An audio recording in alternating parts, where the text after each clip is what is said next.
Unpacking the HP DeskJet 2700 and DeskJet Plus 4100 printer series.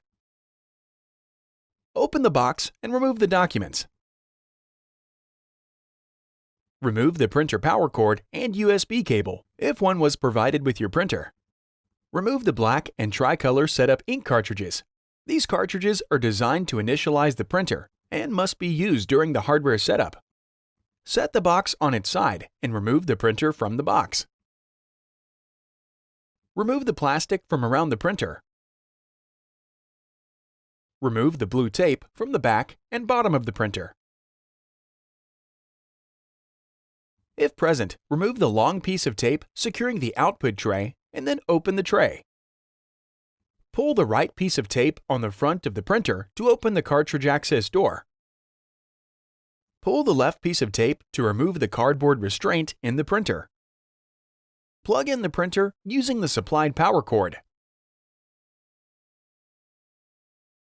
Before heading ahead into the video, in case you are facing any issue with your HP printer device, get in touch with our HP printer expert.